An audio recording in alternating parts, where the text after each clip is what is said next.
பரிசுத்த நாமத்துக்கு ஸ்தோத்திரம். Praise be to the holy name of God. நம்முடைய தியானத்திற்காக யோவான் சுவிசேஷம் 5ஆம் அதிகாரம் முதல் 5 வசனங்களை வாசிக்கலாம். For our meditation, let's turn our scriptures to John the Gospel chapter 5 and let's read first 5 verses. இவைகளுக்கு பின்பு யூதருடைய பண்டிகை ஒன்று வந்தது. அப்பொழுது இயேசு எருசலேமுக்கு போனார். எபிரேய பாஷையிலே பெதஸ்தா என்னப்பட்ட ஒரு குளம் எருசலேமில் ஆட்டுவாசலின் அருகே இருக்கிறது. அதற்கு 5 மண்டபங்கள் உண்டு. அவைகளிலே குருடர், சப்பானிகள், சூம்பின உறுப்புடையவர்கள் முதலான வியாதிக்காரர் அநேகர் படுத்திருந்து தண்ணீர் எப்பொழுது கலங்கும் என்று காத்து கொண்டிருப்பார்கள். ஏனெனில் சில சமயங்களிலே தேவதூதன் ஒருவன் அந்த குளத்தில் இறங்கி தண்ணீரை கலக்குவான். தண்ணீர் கலங்கின பின்பு யார் முந்தி அதில் இறங்குவானோ அவன் எப்பேற்பட்ட வியாதியஸ்தனாய் இருந்தாலும் சொஸ்தமாவான். 38 வருஷம் வியாதி கொண்டிருந்த ஒரு மனுஷன் அங்கே இருந்தான். கர்த்தருடைய பரிசுத்த நாமத்துக்கு ஸ்தோத்திரம். Praise be to the holy name of God. இங்கு 38 வருஷமாக ஒரு வியாதிஸ்தன் இருந்தான் என்பதை நாம் பார்க்கிறோம். Here we can see about a man who was sick for 38 long years. நீண்ட வருஷ காலமாக அவன் ஒரு வியாதிஸ்தனாகவே இருந்து கொண்டிருந்தார். For a long time, for many years, he was a sick man. அந்த இடத்துல இயேசு அவனை சந்திக்கும்படியாய் கடந்து வருகிறார். There in that place, Jesus comes to meet him. அது பண்டிகை நாள் என்று நாம் வாசிக்கிறோம். We can read that was the day of the feast. யூதர்களுக்கு 7 பண்டிகைகள் இருக்கிறது. And Jews have 7 festivals. வருஷத்துல 3 முறை அந்த பண்டிகைகளை கொண்டாடும்படியாக அவர்கள் கடந்து செல்வது வழக்கம். And thrice a year, it was their custom and practice to celebrate that. முதலாவது அவர்கள் 3 பண்டிகை கொண்டாடுவது வழக்கம். First, it is the practice of celebrating 3 feasts. அதுக்கு பிற்பாடு அந்த அவர்கள் ஒரு பண்டிகை கொண்டாடுவது வழக்கம். After that, another feast or festival is being celebrated. அதுக்கு பிற்பாடு கடைசியாக அவர்கள் 3 பண்டிகைகளை கொண்டாடுவார்கள். And at the end, they will celebrate other 3 feasts. இப்படி அவர்கள் பண்டிகை கொண்டாடக்கூடியவர்களாக இருந்தார்கள். Like this, they were people celebrating the feast. இது லேவியராகமம் 23ஆம் அதிகாரத்தில் அந்த பண்டிகைகளை குறித்து சொல்லப்பட்டிருக்கிறது. In Leviticus chapter 23, about the feast that have been mentioned. அது முதலாவது ஒரு பண்டிகை ஓய்வு நாள் பண்டிகை. First is the feast of the Sabbath day. இரண்டாவது பண்டிகை பஸ்கா பண்டிகை. Second is the feast of Passover. அதற்கு பிற்பாடு மூன்றாவது இருக்கக்கூடிய பண்டிகை புளிப்பில்லாத அப்ப பண்டிகை என்று சொல்லுகிறது. And third is the feast of the unleavened bread. அதற்கு அடுத்தது நான்காவதாக முதற் பலன்கள் அல்லது அறுவடை அல்லது பெந்தேகோஸ்தே பண்டிகை என்று சொல்லப்படுகிறது. And fourthly, it is the feast that is of the harvest, or it is the feast of this. அறுவடை செய்து முதற் பலன்களை கொண்டு போய் அவர்கள் 50வது நாள்ல அவர்கள் செலுத்தினார்கள். They will make the harvest and they will also give the first fruits of the firstborns unto God. அப்ப இந்த 4 பண்டிகைகளும் முடிந்து விட்டது. And these 4 feasts have come to an end. இப்போ ஒரு இடைக்காலத்துக்குள்ள இருந்து கொண்டிருக்கிறோம். Now it is a time in between those feasts. அப்போ இந்த இடைக்காலம் தான் இந்த கிருபையின் காலம் என்று சொல்லுகிறது. The time that is between these things are called as the dispensation of grace.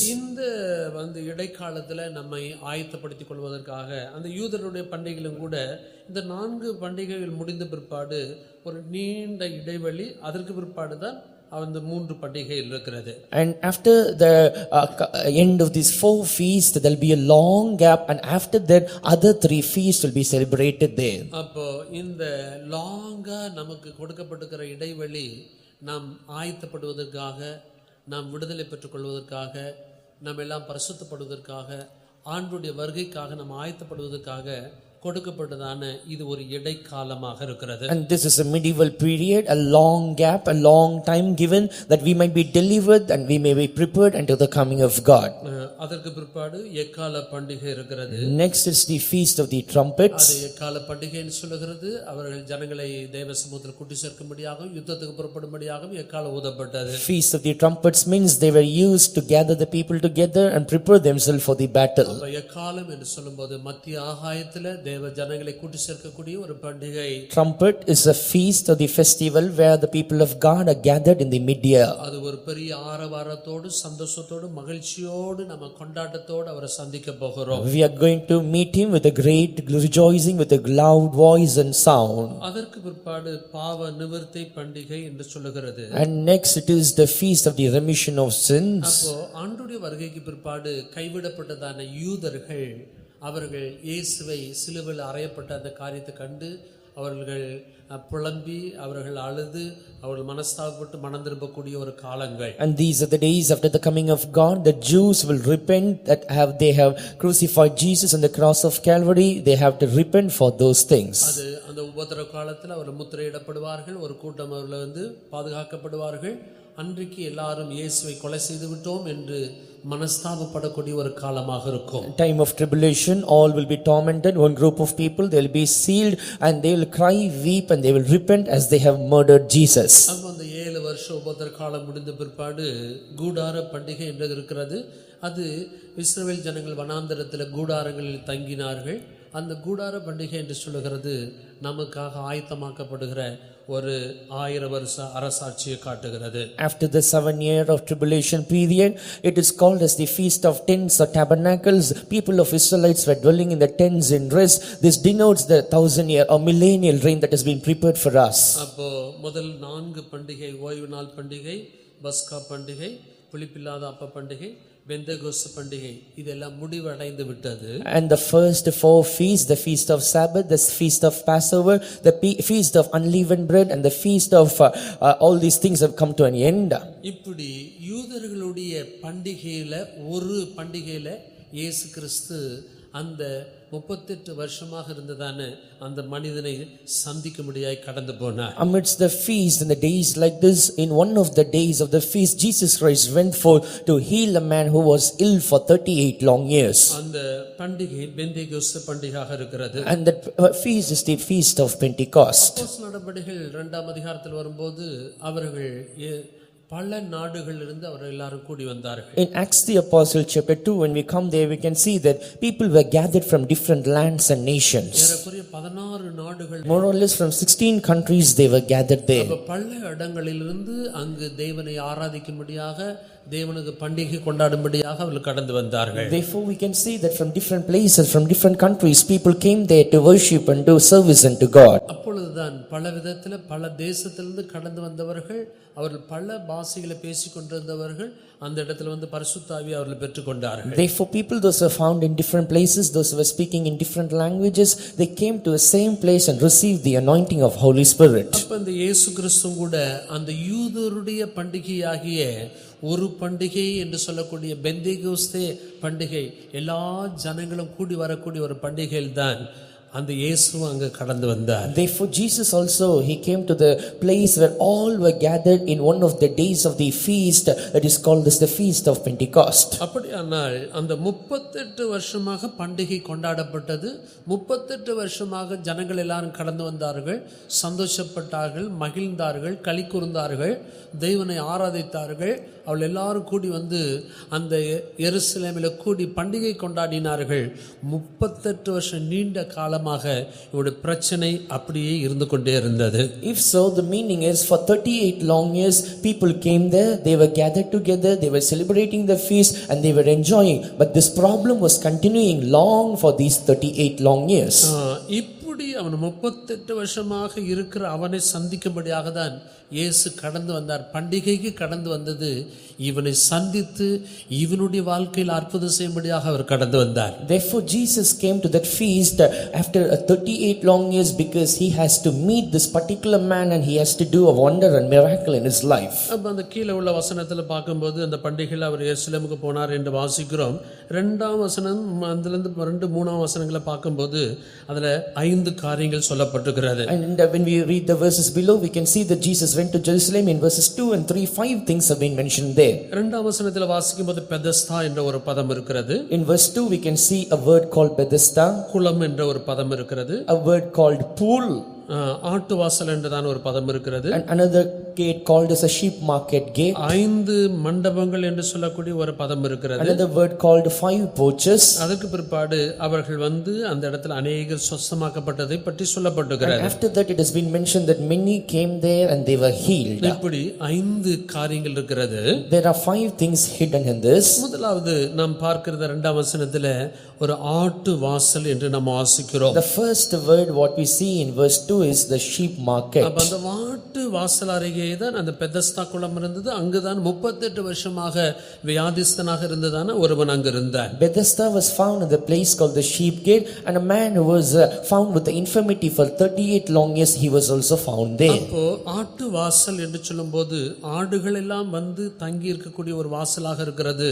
அந்த வாசல் ஆடுகளுக்கு வாசல் நானே என்று கர்த்தர் சொன்னார், இயேசு சொன்னார். Sheep market or the sheep gate, it's the place where all the sheep come and stay there, dwell there. Therefore Jesus also said that I am the gate, I am the way. அந்த ஆடுகள் இருக்கிற இடமும் அதுதான். Even it's the place where the sheep are there. ஆடுகள் பலி செலுத்தக்கூடியதான அந்த இடமும் அதுதான். Even it is a place where the sheep have been sacrificed. அப்போ நானே வாசல் என்று யோவான் 10ஆம் அதிகாரம் 7ஆம் வசனத்தில் அவர் சொன்னார். Therefore in John the Gospel chapter 10 Jesus said that I am the gate. நானே ஆடுகளுக்கு வாசல் என்று சொன்னார். He said that I am the gate or the door for the sheep. அப்ப பரலோகத்துக்கு போகக்கூடிய வாசலும் அவர்தான். And even he is the way or the door to enter heaven. அவராலே எல்லாமல் பிதாவினிடத்தில் ஒருவனும் போக மாட்டான் என்று நாம் வாசிக்கிறோம். Therefore we can read that except him none can go unto the Father. யோவான் 14ஆம் அதிகாரம் 6ஆம் வசனத்தை வாசிக்கும்போது When we read in John 14 and verse 6, அவர் நானே வழியும் நானே சத்தியமும் நானே ஜீவனுமாக இருக்கிறேன் என்று அவர் சொன்னார். he said that I am the way, I am the truth and I am the life. அப்போ அவர்தான் வழியாக இருக்கிறார். அவர் வழியாக கடந்து போனால் மட்டுமே அந்த தேவன் இருக்கிற இடத்துக்கு நம்ம கடந்து போக முடியும். If so, he is the way, and only when we pass through that way, through him we can reach the place where God is. நமக்கும் கூட பண்டிகைகள் இருக்கு. நாம எழுத்தின்படி எந்த பண்டிகை நம்ம கொண்டாடுவதில்லை. Even we do not celebrate any festivals, feast, literally. நமக்கும் கூட இப்படிப்பட்டதான வருஷத்துல ஒரு சென்ட்ரல் கன்வென்ஷன் ஆண்டு தந்திருக்கிறார். Even for us, God has given us a Shanta convention like this once in a year. அதே போல வாரம் ஓய்வு நாளை நம்ம கொண்டாடுகிறோம். ஓய்வு நாள் பண்டிகை கொண்டாடி கொண்டிருக்கிறோம். And every week we also have the Sabbath day when we are celebrating the feast of the Sabbath. ஒவ்வொரு வாரம் வரும்போதெல்லாம் இயேசு கிறிஸ்துவை நினைவு கூறுகிறோம், மரணத்தை நினைவு கூறுகிறோம். அது ஒரு பஸ்காவாக இருக்கிறது. Every time when we come here, we remember Jesus Christ and we remember the blood of Jesus Christ, and it's the Passover day. புளிப்பில்லா அப்ப பண்டிகையை கொண்டாடுகிறோம். We are also celebrating the feast of unleavened bread. நாம கூட ராபோஜனம் எடுத்து பல விதத்துல இயேசு கிறிஸ்துவின் மரணத்தை தெரிவித்துக் கொண்டே இருக்கிறோம். We also take part in the communion and reveal the death of Jesus in different ways. அதே போல பெந்தேகோஸ்தே பண்டிகை அல்லது அறுவடை முதற் பலன்களாக அந்த பண்டிகையை கூட கொண்டாடி கொண்டு இருக்கிறோம். Even we are also celebrating the feast of the Pentecost and the feast of the harvest and firstborn. தேவ சமூகத்தில் வரும்போதெல்லாம் அந்த பெந்தேகோஸ்தே நாளை நினைவு கூர்ந்து பரிசுத்தாவினால் நிரப்பப்பட்டு தேவ சமூகத்தில் நாம பலப்பட்டு கொண்டிருக்கிறோம். Whenever we come to the presence of God, we remember the day of Pentecost and we get filled in the Holy Spirit and we are being strengthened. இப்படி நம்ம பண்டிகையை நம்ம கொண்டாடி கொண்டே இருக்கிறோம். Like this we are celebrating the feast. ஆனால் இப்படி தேவ சமூகத்துக்கு வந்தாலும், எப்படிப்பட்ட கன்வென்ஷன் கூட்டங்களுக்கு வந்தாலும், வாரம் நம்ம கூட்டத்துக்கு வந்து தேவ சமூகத்தில் நம்ம வந்து இளைப்பாரி நம்ம ஆண்டவரை ஆராதித்து கொண்டிருந்தாலும் இன்றைக்கு நீண்ட காலமாக உங்களுடைய பிரச்சனை அப்படியே இருந்து கொண்டே இருக்கிறது. Though we may come to the presence of God, we may worship God, we may also do all the things here for God, but for a long time your problem is found as it is. எத்தனையோ கூட்டங்களை நீ attend பண்ணியிருக்கிற, You have attended many எத்தனையோ meetings, கன்வென்ஷனுக்கு போயிருக்கிற, you have gone to many conventions, எத்தனையோ ஞாயிறு ஆராதனைகளுக்கு நீ கடந்து போயிருக்கிற, you have gone to many Sunday services, ஆனால் உன்னுடைய பிரச்சனை அப்படியே இருந்து கொண்டே இருக்கிறது. but your problem is found in the same manner. இன்றைக்கும் கூட நீ கடந்து வந்திருக்கிறாய். ஏதாவது நன்மை கிடைக்குமா, சுகம் கிடைக்குமா, ஆரோக்கியம் கிடைக்குமா, என்னுடைய பிரச்சனை தீருமா, என்னுடைய போராட்டம் தீர்ந்து விடுமா, என்னுடைய தோல்விகள் ஜெயமாய் மாற்றப்பட்டு விடுமா, என்னுடைய அந்த பாவ வாழ்க்கையிலிருந்து நான் என்ன விடுதலை பெற முடியுமா, அப்படிப்பட்டதான ஒரு ஏக்கத்தோடு இன்றைக்கு நீ கடந்து வந்திருக்கிறாய். Even today with a great longing and yearning you have come to the presence of God, saying that will I get any deliverance, or will my problems be solved, or will I get deliverance from my tribulation, trials and sufferings. இந்த ஆட்டு வாசல் அண்டைக்கு நீ கடந்து வந்திருக்கிறாய். You have come unto this sheep gate. அந்த இயேசுவின் இடத்துல கடந்து வந்திருக்கிறாய். You have come unto this Jesus. அவர்தான் ஆடுகளுக்கு மேய்ப்பனாக இருக்கிறார். அவர்தான் வாசலா இருக்கிறார். அவர்தான் உன்னை மேய்த்து நடத்துகிறவர். அவர்தான் உனக்கு மேய்ப்பனா இருக்கிறார். ஆகினால் இதுவரைக்கும் உனக்கு ஒரு குறைவும் இல்லாமல் கர்த்தர் உன்னை நடத்தி கொண்டிருக்கிறார். He is the shepherd there, he is the door, and he is leading you without any lackings or shortcomings till now. கர்த்தர் என்னுடைய மேய்ப்பரா இருக்கிறார், நான் தாழ்ச்சி அடையேன். For the Lord is my shepherd and I shall not want. உன்னுடைய ஜீவியத்தில் என்ன எந்த ஒரு குறைவும் இல்லாமல் கர்த்தர் மேய்ப்பராக இருக்கிறதுனால இதுவரைக்கும் உன்னுடைய தேவைகள் சந்திக்கப்பட்டிருக்கிறது. எந்த ஒரு குறைவும் இல்லை.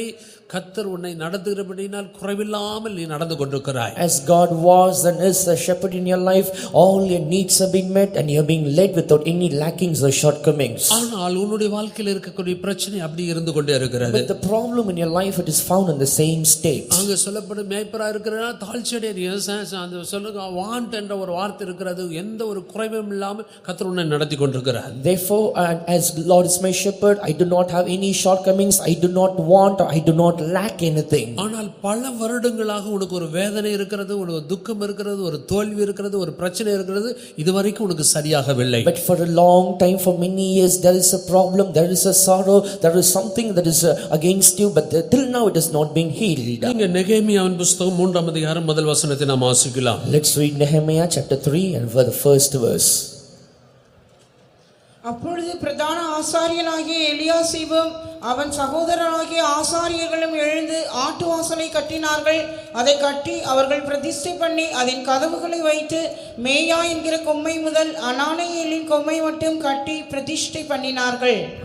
இங்கு ஆட்டு வாசலை எழும்பி கட்டினார்கள் என்று நாம் பார்க்கிறோம். Here we can see that they built the sheep gate. முதலாவது அந்த ஆசாரியன் அங்க சொல்லப்பட்டது சகோதரராகிய ஆசாரியர்களும் எழுந்து ஆட்டு வாசலை கட்டினார்கள். அங்கு சொல்லப்பட்டது அதை பிரதிஷ்டை பண்ணினார்கள் என்று நாம் பார்க்கிறோம். First we can see that the high priest and the brethren they rose and they built the sheep முதலாவது gate. ஆசாரியனாக எலியாசாப் என்று சொல்லப்படுகிறது. First it has been mentioned the priest the Eliashib. அப்போ அந்த எலியாசிப் இது இந்த ஆட்டு வாசலை அவன் கட்ட ஆரம்பித்தான். அவன் ஒரு பிரதான ஆசாரியன் என்று நாம் பார்க்கிறோம். We can see that this Eliashib he started to build the sheep gate and he is the high priest. நம்முடைய பிரதான ஆசாரியன் யாரு? And who is our high priest? நம்முடைய கர்த்தராகிய இயேசு கிறிஸ்துவாக இருக்கிறார். He is our Lord Jesus Christ. இந்த எலியாசாப் யாருக்கு அடையாளமாக இருக்கிறார்? And for whom is this Eliashib a shadow our unto? கர்த்தராகிய இயேசு கிறிஸ்துவுக்கு ஒரு அடையாளமாக இருக்கிறார். He is a shadow unto Lord Jesus Christ. அவர்தான் இந்த ஆட்டு வாசலை கட்டக்கூடியவர். And he is the one who can build this sheep அவர்தான் gate. ஜீவியத்தை கட்டக்கூடியவர். He is the one who is able to build our life. அவர்தான் நமக்கு உதவி செய்யக்கூடியவர். He is the one who can help நமக்கு ஒரு us. பரிதபிக்கக்கூடிய ஒரு ஆசாரியனாக இருக்கிறார். And he is a high priest who is compassionate நம்ம upon போலவே us. அவர் பாடுபட்டு நம்மை போலவே சோதிக்கப்பட்டு சோதிக்கப்படுவர்களுக்கு உதவி செய்யக்கூடியவராக இருக்கிறார். And he has been suffered like us and he has been tried like this. Because of that he is able to help them those who are being tested. இன்றைக்கு எந்த சூழ்நிலையில் நீ கடந்து வந்திருக்கிறாய் என்பதை நன்றாக அறிந்த பிரதான ஆசாரியன் உன்னுடைய எல்லா நிலவரங்கள் அறிந்து உனக்காக பரிதபிக்கக்கூடிய ஒரு தாயை போன்ற ஒரு தகப்பனை போன்றதான ஒரு ஆசாரியன் உனக்காக இருக்கிறார்.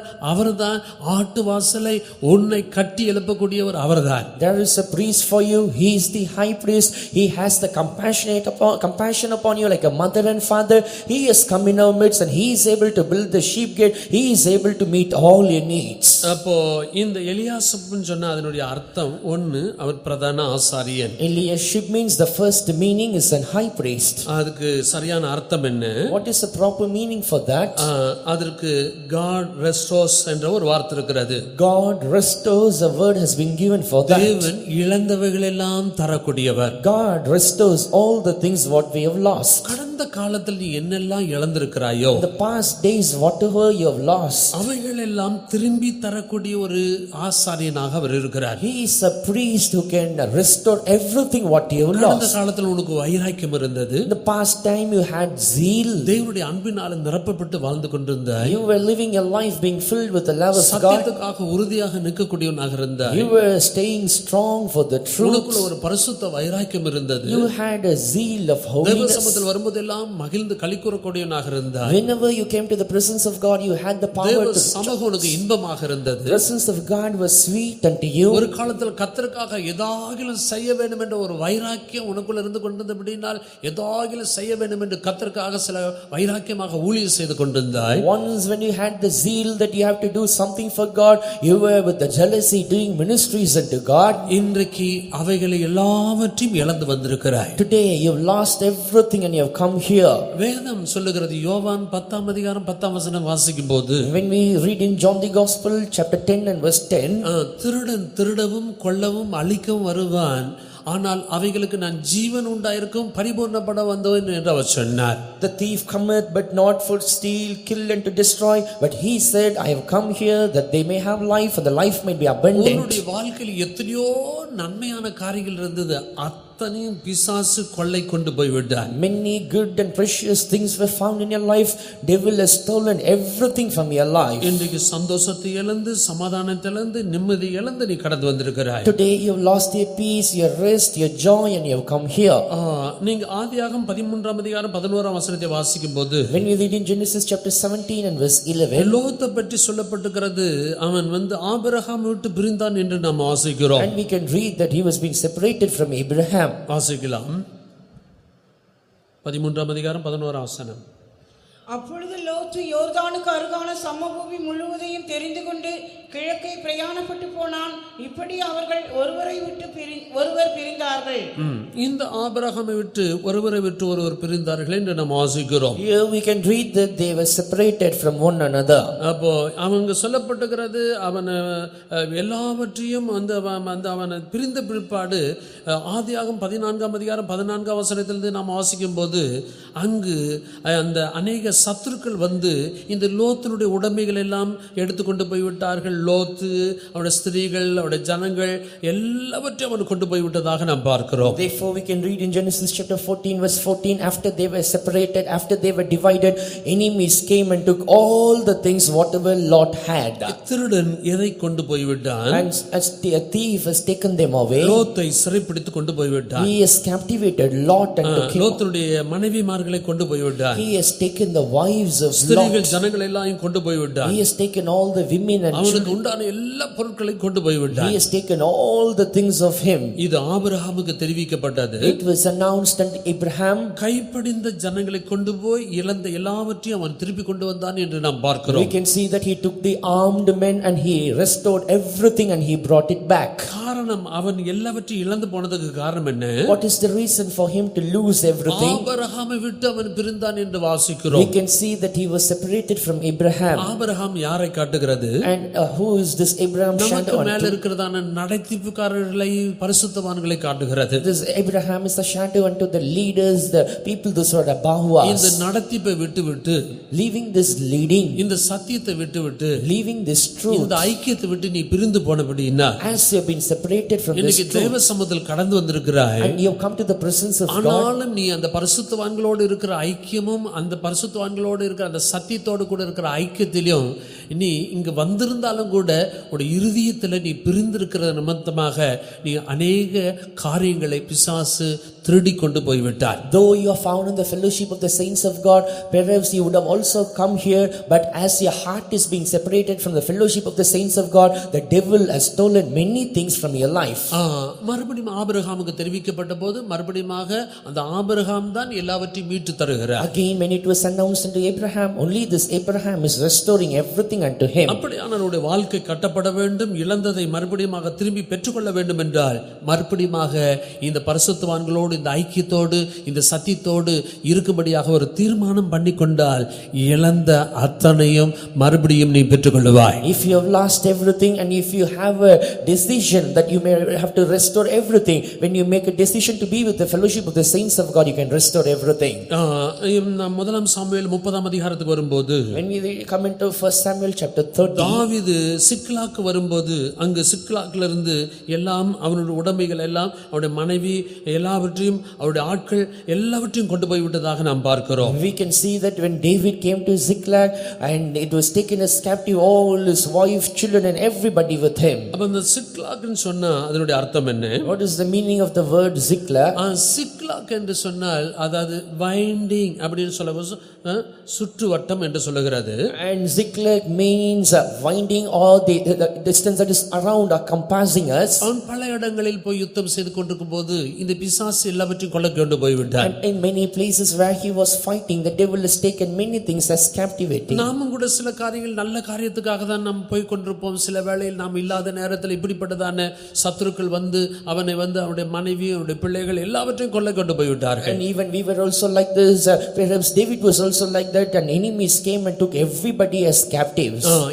எல்லாவற்றையும் கொண்டு போன பிற்பாடு ஆண்டவரிடத்தில் அவன் பலனில்லாமல் போக மட்டும் அழுதான் என்று நாம் பார்க்கிறோம். We can see that after everything was taken away from him, taken as captive, he was crying till he lost his strength and his body. அமலேக்கியன் வந்து எல்லாவற்றையும் கொண்டு போய் விட்டான். Amalekite came and took everything from him. அமலேக்கியன் யார்? Who is this Amalekite? அவன் வழிமறிக்க கூடியவன். He is the one who hinders the path. நம்முடைய ஆவிக்குரிய ஜீவிதத்துக்கு விரோதமாய் போராடுகிறவன். He is the one who strives against us. சிங்காசனத்துக்கு போகாதபடிக்கு அவன் தடை பண்ணுகிறவன். He is the one who hinders us that we may not go to the throne.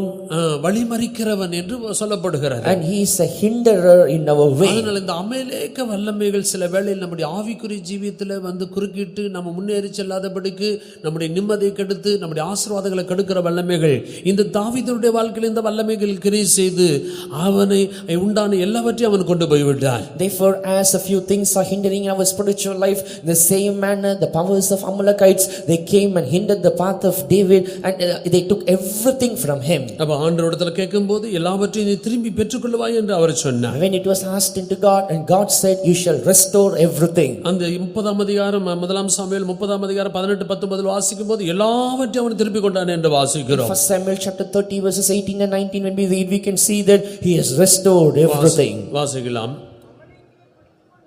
எல்லாவற்றையும் தன்னுடைய 2 மனைவிகளையும் தாவீது விடுவித்தான்.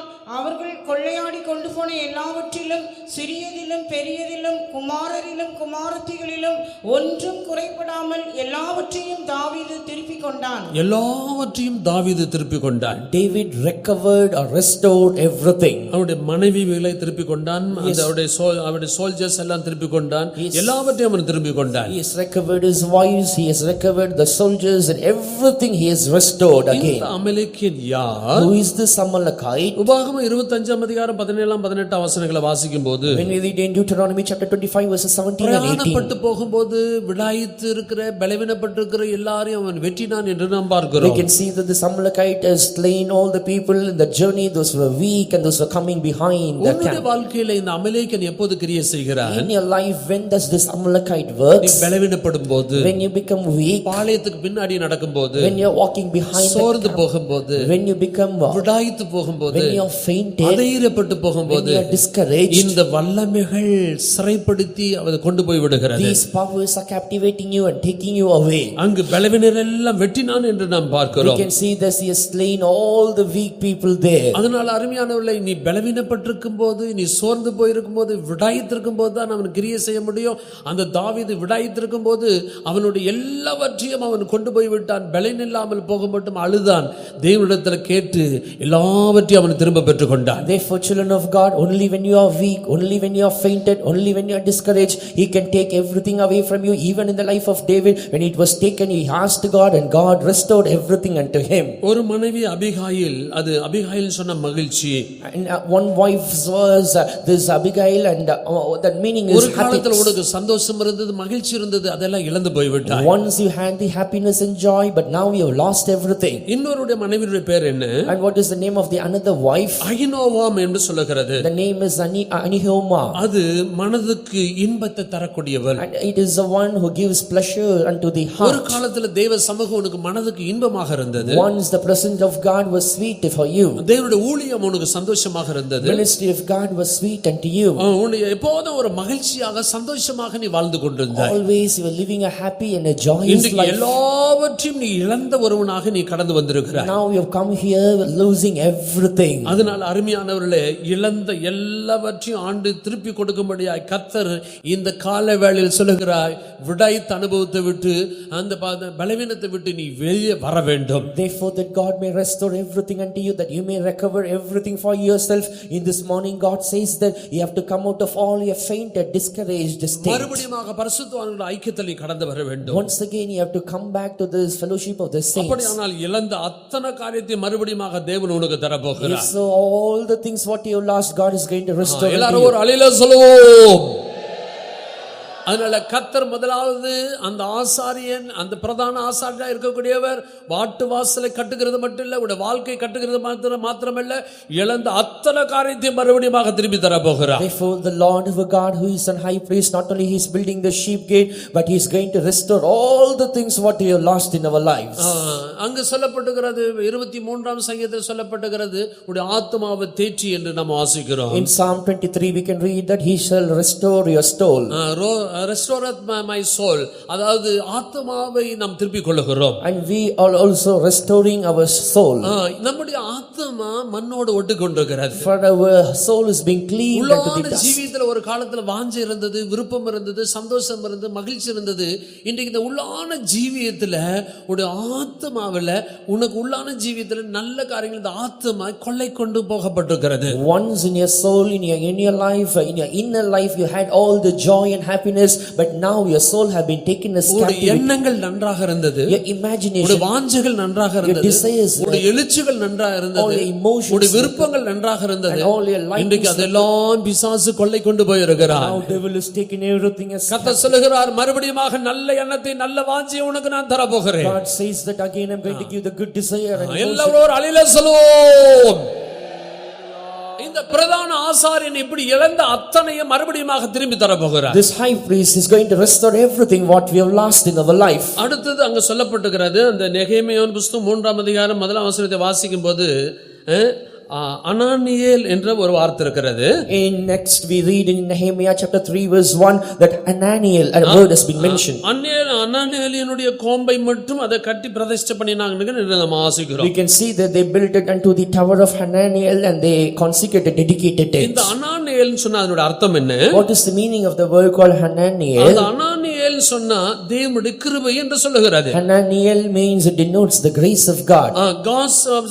ஆண்டவர் உனக்கு எல்லா விதத்திலும் ஒரு ஃபேவராக அனுகூலமாக இருக்க போகிறார். And it's the God's favor in every manner. God is going to be favorable unto you. அப்ப இந்த சத்தியத்துக்குள்ள இந்த பரிசுத்தவான்கள் ஐக்கியத்துல மறுபடியும் நீ திரும்பி வந்து விட்டால், therefore once again when you return unto the fellowship of the saints of God, இந்த பிரதான ஆசாரியன் உனக்கு என்ன செய்ய போகிறார்? what this high priest is going to do for you, உனக்கு கிருபையாக இருக்க போகிறார். he is going to be gracious. கிருபைன்னு சொன்னா அதுக்கு அர்த்தம் என்ன? What is the meaning of the word ஒரு grace? பெரிய மனுஷன் ஒன்றுமில்லாத மனுஷனுக்கு கொடுக்கக்கூடிய உதவிகள் இருக்கிறது, அதுக்கு தான் கிருபை. Grace is something that is a help given unto a great man. அதனால அந்த பெரிய தேவன் ராஜாதி ராஜாவா இருக்கக்கூடிய உன்னுடைய தேவன் உனக்கு கிருபை செய்ய போகிறார். Therefore the great God who is the King of Kings, he is going to help you, he is going to show his favor unto you. உனக்கு தயை செய்ய போகிறார். He is going to be favorable for you. அதனால தேவனுடைய கிருபையை நீ பெற்றுக்கொள்ள போகிறாய். Therefore you are going to receive the grace of அதனால God. அருமையானவர்களே, உனக்கு ஆண்டவர் கிருபை செய்யும்போது எப்படி செய்ய போகிறார்? Therefore beloved children of God, when God shows you the favor, how he is going to do that? அடுத்து அந்த வசனத்துல சொல்றது மேயா என்கிற கோபை மட்டும் என்று வாசிக்க, கோம்பை மட்டும் என்று நாம் வாசிக்கிறோம். And next in the verse we can read that till the tower called Maya.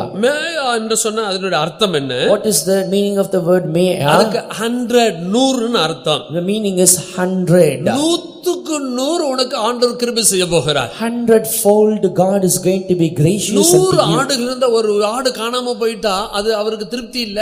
அந்த 99 ஆடுகளை விட்டுட்டு மற்ற ஆடுகளை தேடி போய் அந்த கண்டுபிடித்து அந்த மந்தையில கொண்டு வந்து சேர்க்கும் வரைக்கும் அவரு சந்தோஷப்படவில்லை.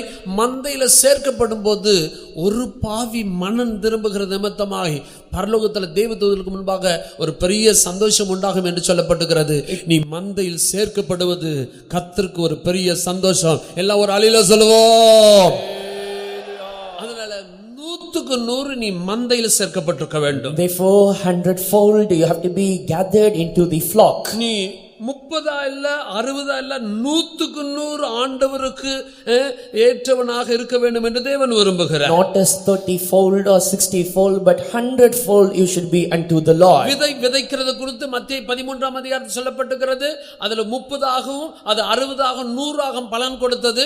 30 ஆக அல்ல 60 ஆக அல்ல 100க்கு 100 பலன் கொடுக்கும்படியாக அழைக்கப்பட்டவர்கள். Matthew chapter 13 we can see about the seeds that have been sown. A few were yielding unto 30 and to 60 60, but we have been called that we may yield fruits unto 100-fold. பரலோகத்தில் நித்தியத்தில் 3 இடங்கள் இருக்கிறது. புதிய பூமி, புதிய வானம், புதிய எருசலேம், சீயோன் என்றதான 3 இடங்கள் இருக்கிறது. In eternity, in heaven, we have 3 places: new earth, new heaven, new Jerusalem and Zion.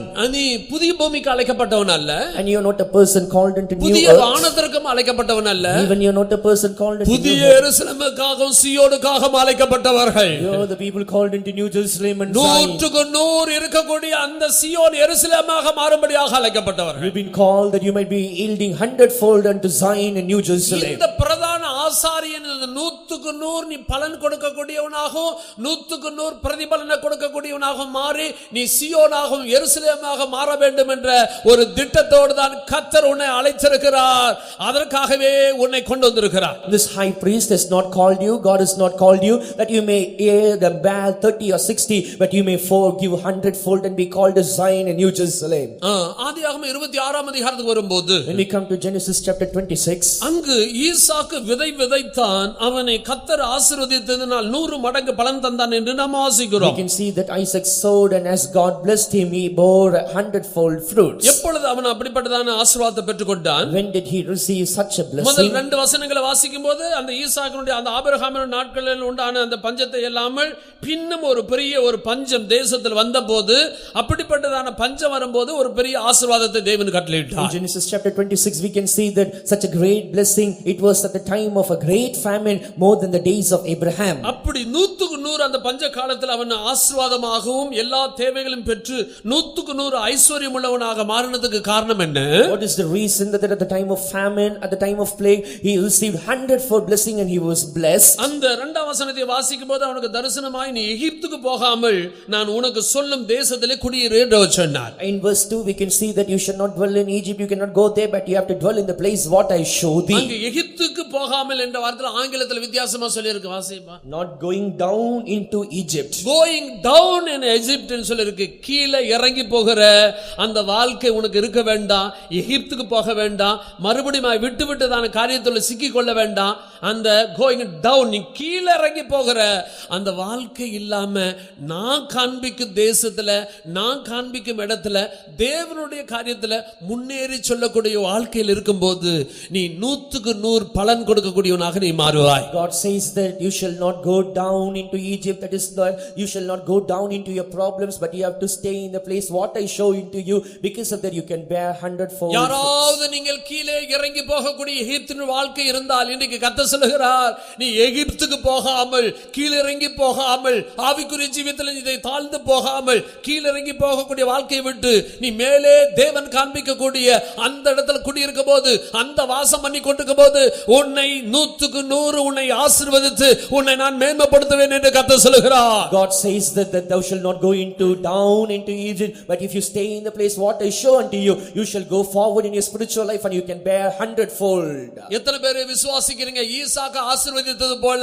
அவன் விதைத்தான், கர்த்தர் அவனை ஆசீர்வதித்ததினால் அவன் 100 மடங்கு பலன் தந்தான். நீ பிரயாசப்படுகிறாய், பாடுபடுகிறாய், எந்த ஆசீர்வாதம் இல்லை, நன்மையும் இல்லை.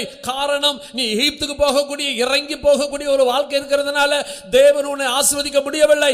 இன்றைக்கு கர்த்தர் உன்னோடு கூட பேசுகிறார். அந்த இறங்கி போகிற வாழ்க்கை விட்டு நீ வெளியே வந்து நான் காண்பிக்கிற இடத்துல நீ வாசம் பண்ணி கொண்டிருந்தால், நான் காண்பிக்கக்கூடிய வாழ்க்கையை செய்து கொண்டிருந்தால் உன்னை நானே ஆசீர்வதித்து 100 பலன் கொடுக்கக்கூடியவனாக உன்னை மாற்றுவேன் என்று கர்த்தர் சொல்கிறார். You are doing many labors, you are working hard, you are doing many things, still you cannot come forward in your spiritual life, even in your worldly life. But God says that thou shalt not go down into Egypt, but if you stay in the place where I show unto you, you shall go forward in your spiritual life and you can bear 100-fold fruits. எல்லாரும் ஒரு அல்லேலூயா சொல்லுவோம்.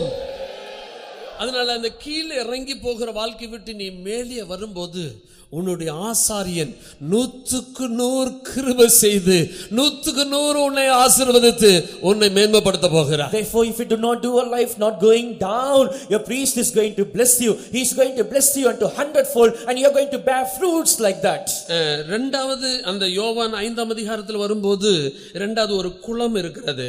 In John chapter 5, secondly, we can see a pool. அந்த குளத்தில் இறங்கும்போது அவர்கள் சொஸ்தமாக்கப்படுவார்கள். When people shall go down into the pool, they will be அந்த healed. குளம் கலக்கப்படும் போது அவர்கள் சொஸ்தமாக்கப்படுவார்கள். When the pool, the water there is troubled, they will be healed. அப்ப அந்த குளம் கலக்கப்படும் போதெல்லாம் யார் முதலாவது இறங்குறாங்களோ அவங்க சொஸ்தமாக்கப்படுவாங்க. Whenever the pool is troubled, those who go first into the water, the pool, they will be healed. மற்றவர்கள் சுகமாக்கப்பட முடியவில்லை. Others were unable to be healed. அப்போ தண்ணீர் கலக்கும் போது, குளம் கலக்கப்படும் போது அவர்கள் சொஸ்தமாவார்கள். Therefore, when the water is troubled, they will be healed. இது எதை காட்டுகிறது? What does it denote? பழைய ஏற்பாட்டு பிரமாணம் என்று சொல்லுகிறது இதை செய்தால் இது ஒரு ஆசீர்வாதம் உண்டாகும். In the Old Testament period, there was something that if you do this, you will receive this blessing. ஒரு சுகமளிக்கிற ஒரு வாக்குத்தத்தம் இருக்கிறது. And there is a promise of healing. நானே உன் பரிகாரியாகிய கர்த்தர். For I am the Lord that healeth thee. என்னுடைய நியமங்கள் எல்லாம் நீ கவனமாய் கேட்டு அதன்படி நீ செய்யும்போது எகிப்திற்கு வரப்பட்ட வியாதிகளில் ஒன்றை நான் வரப்பண்ணேன். When you follow all the statutes, commandments and do as it is, I will not allow the sickness that came unto பழைய Egyptians. ஏற்பாட்டு பிரமாணம் ஒரு காரியத்தை நீ செய்த பிற்பாடு உனக்கு ஒரு சுகம். The law of the Old Testament period is if you do something, you will receive that blessing. அந்த law என்ன சொல்லுகிறது? What the law says here, குளம் கலக்கப்படும் போது முதலாவது யார் இறங்குகிறானோ அவன் சொஸ்தமாக்கப்படுவான். and when the pool is troubled, whosoever goeth first into the water, he shall be healed. ஆனால் இவன் வெகு காலமாக வியாதிஸ்தனாக இருந்ததனால அவனுக்கு எளிமை நடக்கவும் முடியாது, குளத்தில் இறங்கவும் முடியாது, அவனால ஒன்றும் பண்ண முடியாது. 38 நீண்ட வருஷமாக அவன் சொஸ்தம் பெறவில்லை. காரணம் என்னன்னு சொன்னா அந்த பிரமாணத்தின்படி அவனால் வாழ முடியவில்லை, முதலாவது இறங்கவும் முடியவில்லை. As he was sick for a long time, he was sick for 38 long years. Because of that, he was unable to go down into the waters. As he was ill, he was unable to go when the water was troubled. Because of that, he was unable to be healed. பழைய ஏற்பாடு என்பது ஜீவிக்க முடியாத ஒரு பிரமாணமாக இருக்கிறது. Old Testament is a law given to live. ஆனால் புதிய ஏற்பாட்டில் இயேசு இந்த பூமிக்கு கடந்து வந்த பிற்பாடு, But in New Testament period, after Jesus coming to this நமக்கு ஒரு world, ஆவியின் பிரமாணத்தை கொடுத்திருக்கிறார். he has given us a spirit of a law of ஒரு spirit. புதிதான ஆவியை He கொடுத்திருக்கிறார். has given us a new அந்த spirit. ஆவியின் ஏவுதல் மூலமாக ஆவிக்குரிய பிரமாணங்கள் நமக்கு By கொடுக்கப்படுகிறது. the urging of the spirit, the spiritual laws have been given. என் நுகம் லகுவாயும் மெதுவாகவும் இருக்கிறது என்று சொன்னார். He said that for my yoke is easy and light. அப்போ அவருடைய நுகம் ரொம்ப லகுவா இருக்கிறது, ஜீவிக்கக்கூடியதான அந்த வார்த்தைகளை தான் இயேசு சொல்லுகிறார். Therefore his yoke is easy and light. Jesus says the word that we may இயேசு live. சொல்லுகிற பிரமாணங்கள் ஜீவிக்கக்கூடிய ஒரு பிரமாணங்கள். The laws what Jesus says, it's easy to live. ஆகினால் அவன் ஜீவிக்க முடியாமல் இருந்து கொண்டு, விடுதலை பெற முடியாமல் இருந்து கொண்டிருந்தான். அவனுக்காக இறங்கி வந்து அந்த கலக்கப்பட்டால் தான் சுகம், முதலாவது இறங்கினால் தான் சுகம்.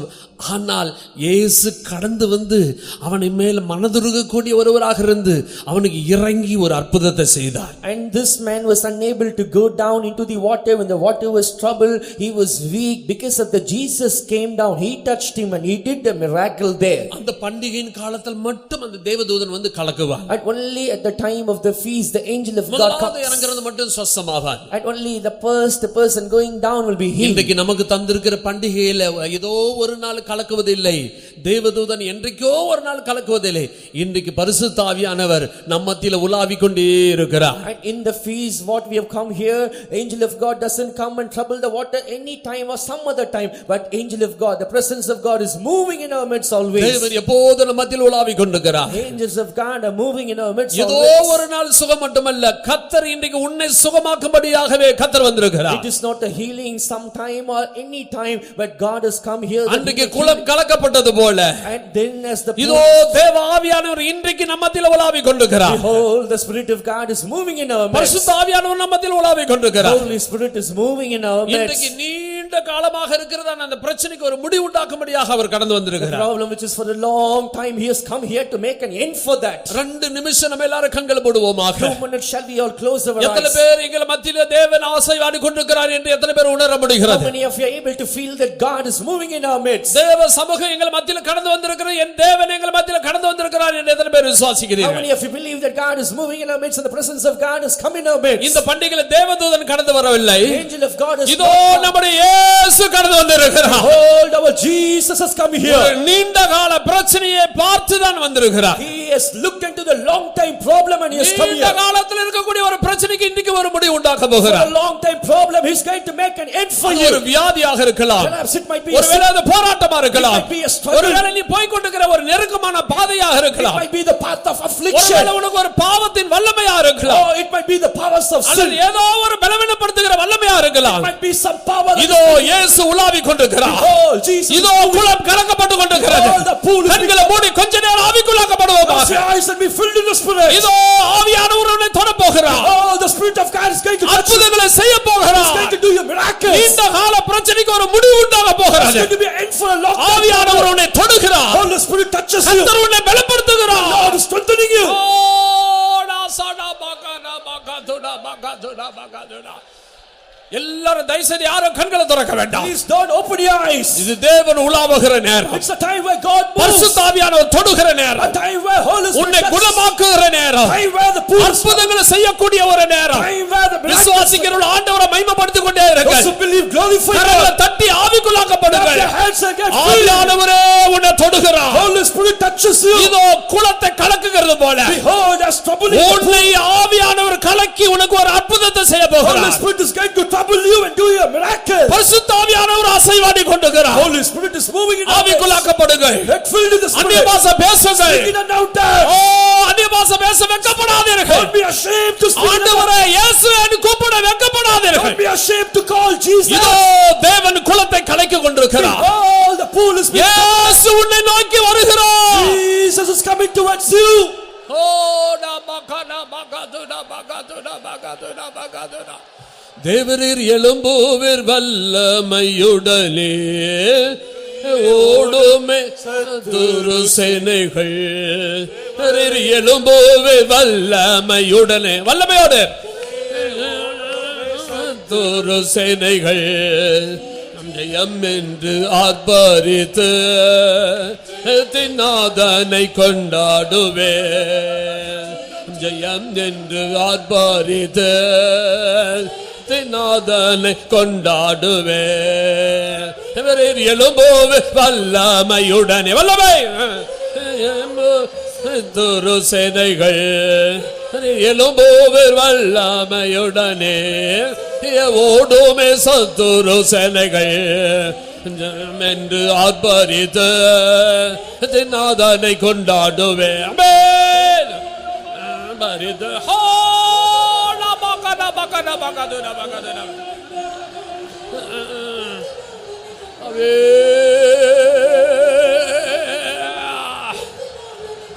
இயேசு உலாவி கொண்டிருக்கிறார். Jesus is moving. இந்த பண்டிகையில இன்றைக்கு இந்த கூட்டத்துல அந்த இயேசு கடந்து வந்திருக்கிறார். In this feast, in this meeting, இது ஒரு பெந்தேகோஸ்தே பண்டிகை. this is the feast of இது Pentecost. பரிசுத்த ஆவியானவர் இறங்கக்கூடிய ஒரு பண்டிகை. This is the feast where the Holy Spirit ஆவியானவர் அற்புதம் செய்யக்கூடிய ஒரு பண்டிகை. the feast where Holy Spirit இதோ இந்த பண்டிகையின் காலத்துல இயேசு வந்திருக்கிறார். Oh, Jesus is coming the time உன்னை குணமாக்கும்படியாக, not to heal you, உன்னை விடுதலையாக்கும்படியாக, not to deliver you. இதோ கர்த்தர் உன்னை விடுதலையாக்குகிறார். Oh, God delivers you. ஓ நாசடா பகனா பகதுடா பகதுடா.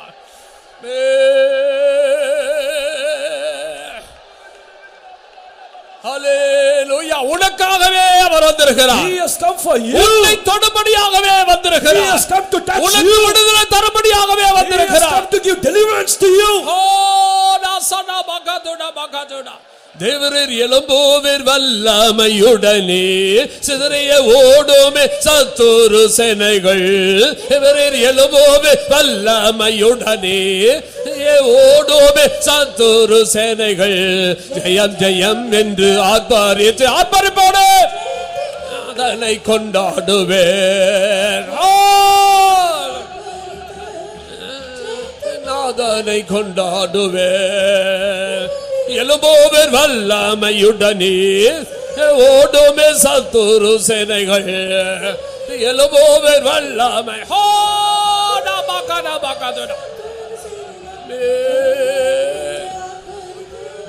நீண்ட வருஷமாக இருந்ததான உன்னுடைய தோல்வியை கர்த்தர் ஜெயமாக மாற்றுகிறார். Your failure which was for a long time, he is making you as victory.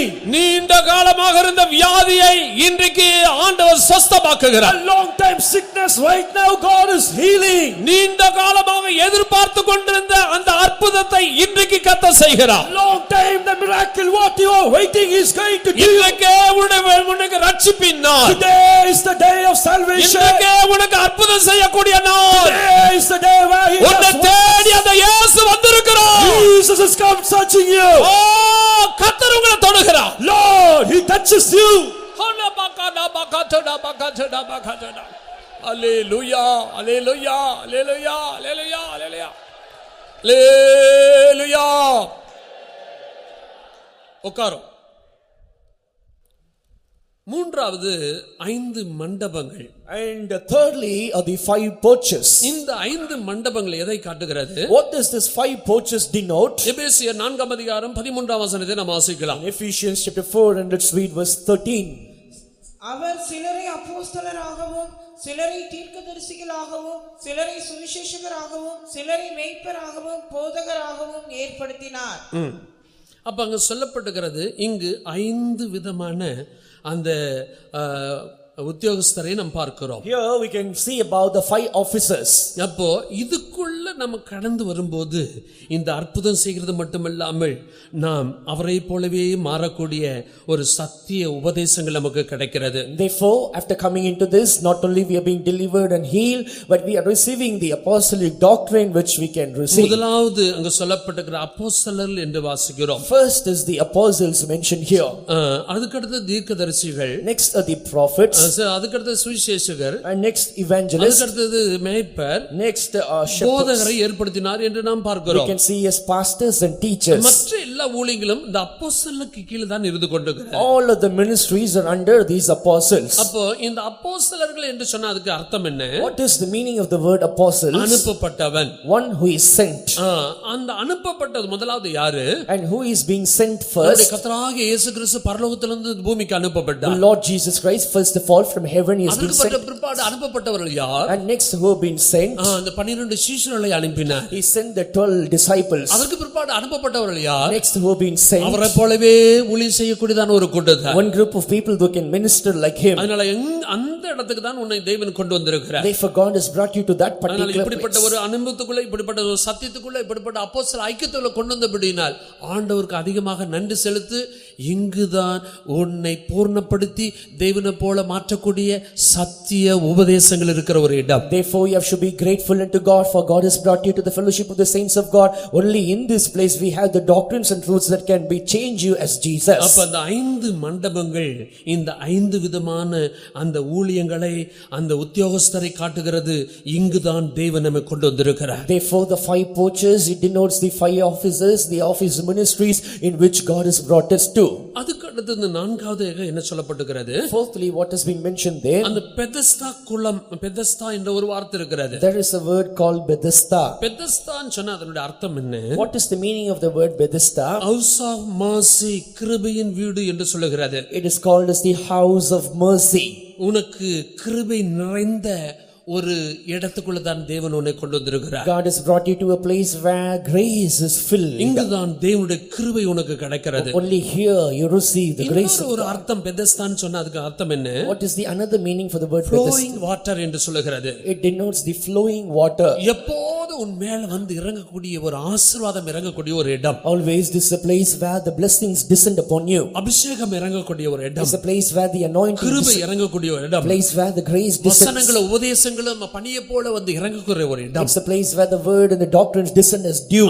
அப்படிப்பட்ட ஒரு இரக்கத்துல நம்ம வந்து கிருபை உள்ள ஒரு இரக்கம் கிடைக்கக்கூடிய ஒரு இடத்துல தான் தேவன் உன்னை கொண்டு வந்து வைத்திருக்கிறார். Therefore God has brought you and kept you in a place where you can receive the grace and mercy like that. ஆண்டவருக்கு அதிகமாக நீ நன்றி செலுத்த வேண்டும். Therefore you should be so grateful to ஆண்டவரே, இந்த God. கிருபையின் இடத்துல, கிருபையின் வீட்டுக்குள்ள என்ன வைத்திருக்கிறதுக்காக ஸ்தோத்திரம். Lord, thank you Lord for keeping me in the house of mercy. அபிஷேகம் இருக்கிற ஒரு இடத்துக்குள்ள கொண்டு வந்ததுக்காக ஸ்தோத்திரம். Lord, thank you for bringing me to the place of anointing. உபதேசங்கள் கிடைக்கிற இடத்துல என்ன கொண்டு வந்ததுக்காக ஸ்தோத்திரம். Thank you Lord for bringing me to the place where the truths and doctrines are received. இந்த இடத்துல தான் நம்மை கொண்டு வந்து வைத்திருக்கிறார். Only in this place God has kept us. அதிகமாக நன்றி செலுத்தி இந்த சத்தியத்துல, இந்த ஐக்கியத்துல உறுதிப்பட்டு கிருபையை பெற்று அபிஷேகத்தை பெற்று ஒவ்வொரு நாளும் கர்த்தருக்குள்ள நம்ம வளர்ந்து போவோமாக. We should be grateful unto God. Every day we have to receive the anointing from God. We should move on in this doctrine and truth day by day. அப்போ இந்த பெதஸ்தா குளம் இருக்கிற இடத்துல அங்கு யார் யார் அங்கு தங்கி இருந்தார்கள்? The place where the pool of Bethesda, who were dwelling there, அங்கு சில கூட்டத்தார் அங்கு தங்கி இருந்தார்கள் என்று நாம் பார்க்கிறோம். we can see that a group of people were dwelling there. அப்ப அங்க பாத்தீங்கன்னா நிறைய பேர் அந்த இடத்துல பலரும் இருந்தாங்க. அந்த 3ஆம் வசனத்துல முதலாவது சொல்லப்பட்டிருக்கிறது குருடர் என்று நாம் வாசிக்கிறோம். Great multitude of important flock were there. The first one is the blind people there. அந்த குருடர்கள் யார்? Who are all the blind people? தேவனை அறியாதவர்கள், And people those who do not know சத்தியத்தை God, அறியாதவர்கள், those who do not know the truth. வளர்ச்சி இல்லாத ஒரு கூட்டம் என்று நாம் We வாசிக்கிறோம். can see about the people without growth. யோவான் 9ஆம் அதிகாரத்தில் நாம் பார்க்கும்போது When we see in John the Gospel அங்கு chapter ஒரு 9, குருடனை பற்றி சொல்லப்பட்டிருக்கிறது. there we can see about a blind man. Mark 8ஆம் அதிகாரத்தில் ஒரு குருடனை பற்றி In சொல்லப்பட்டிருக்கிறது. Mark chapter 8 it's been அவன் mentioned. கிராமத்தில் வாழ்ந்து கொண்டிருந்தவன் என்று We வாசிக்கிறோம். can read that he was dwelling இயேசு in அவனை கையை பிடித்து அந்த கிராமத்தை விட்டு வெளியே கொண்டு வந்து விட்டார் என்று நாம் வாசிக்கிறோம். holding his hands. We can see Jesus brought இது him out. வளர்ச்சி இல்லாத ஒரு இடத்துல இருக்கிறவர்களை காட்டுகிறது. This denotes the people found in the place where சத்தியம் இல்லாத இடத்தை காட்டுகிறது. it denotes the place without truth. சரியான வழிநடத்தல் இல்லாத ஒரு இடத்தை It காட்டுகிறது. denotes the place where there is no அதனால இந்த proper. கால வேளையில் கர்த்தர் என்ன செய்கிறார் தெரியுமா? Therefore, do you know what God is doing? குருடனாக இருக்கக்கூடிய உன்னை கரத்தை பிடித்து உன்னை வெளியே கொண்டு வந்து உன்னை விடுகிறார். You who are blind, God is holding your hands and bringing you out. தெய்வீகம் இல்லாத இடத்துல நீ போக வேண்டாம். You should not go to the place where சத்தியம் இல்லாத இடத்துல நீ போக you வேண்டாம். should not go to the place where வளர்ச்சி இல்லாத இடத்துல போக do வேண்டாம். not go to the place where உன்னை சரியாக வழி நடத்தாத இடத்துல நீ போக don't go வேண்டாம். to the place where they do அதனால not. குருடனாக இருக்கக்கூடிய உன்னை கரம் எடுத்து கர்த்தர் உன்னை வெளியே கொண்டு வருகிறார். For you who are blind, God is holding you and bringing you out. நீ ஒரு தேறினவனாக மாற்றப்பட வேண்டும். You should be as a perfect man. எந்த மனுஷனும் தேறினவனாக நிறுத்தும்படிக்கு அவரையே நாங்கள் உபதேசிக்கிறோம் என்று நாம் வாசிக்கிறோம். We preach him that we may present every man perfect in Christ நீ ஒரு Jesus. தேறினவனாக மாற்றப்படும்படியாய் கர்த்தர் அந்த கிராமத்தில் இருந்த குருடனை கையை பிடித்தது போல இந்த காலை வேளையில் உன்னை கையை பிடித்து கொண்டு வந்து வெளியே விடுகிறார். As God held the hand of a blind man in the village, God is holding your hands and bringing you out that you might become a perfect இனி man. அந்த வளர்ச்சி இல்லாத இடத்துக்கு நீ போக வேண்டாம். Hereafter, don't go to the place without any growth. தெய்வீகம் இல்லாத இடத்துல போக வேண்டாம். Don't go to the place without divinity. உன்னை சரியான ஒரு இடத்துக்கு தேவன் கொண்டு வந்திருக்கிறார். God has brought you to a அதை proper. விசுவாசிக்கிறவர்கள் எல்லாரும் கரங்களை வைத்து ஒரு அலையில சொல்லுவோம். Hallelujah. அதனால இனி அப்படிப்பட்ட இடத்துக்கு போகாமல் இப்படிப்பட்ட ஒரு கிருபை நிறைந்த இடத்தில் நீ எப்போது இருக்க வேண்டும். இங்குதான் உனக்கு பார்வை உண்டாகிறது, இங்குதான் உனக்கு தரிசனம் உண்டாகிறது, இங்குதான் உன்னுடைய மனக்கண்களை துறக்கிற ஒரு இடமாக இருக்கிறது. Therefore, hereafter, don't go to the place where there is no proper vision. This is a place where your inner eyes are opened and you can see visions. இரண்டாவது அங்க சொல்லப்பட்ட சப்பானிகள் இருந்தாங்கன்னு வாசிக்கிறோம். Secondly, we can see that the lame were found there. இந்த சப்பானிகள் யாரு? Who are all these withered lame அப்போ people? சப்பானிகள் நடக்க முடியாத ஆட்கள் தான் சப்பானிகள். Lame are the people unable to walk. ஆவியின்படி ஜீவிக்க நடக்க ஆவிக்குரிய ஜீவித்திலும் நடக்க முடியாத ஒரு கூட்டத்தார். And one group of people, those who cannot walk according to spirit. இவர்கள் இருந்து கொண்டிருப்பாங்க. And they will also be found there. அங்க சொல்லப்படுகிற தாவீது ராஜாவை இந்த சப்பானிகளும் குருடர்களும் தடை பண்ணுவார்கள் என்று சொல்லப்படுகிறது. It has been mentioned that this lame and blind சீயோன் கோட்டையை பிடிக்காதபடிக்கு இந்த சப்பானிகள் குருடர்கள் தடை பண்ணினார்கள். lame and blind were hindering King David not to capture the hold of இந்த Zion. சப்பானிகள் யாரு? Who are all these இந்த lame? குருடர் யாரு? Who are all these நீ blind? அடைய வேண்டிய இடத்துல சீயோன் எருசலேமாய் மாறாதபடிக்கு உன்னை தடுத்துக் கொண்டிருக்கிறதான வல்லமைகள். These are the powers hindering you that you may not attain New Jerusalem and Zion. அந்த வல்லமைகளை நீ என்ன செய்ய வேண்டும்?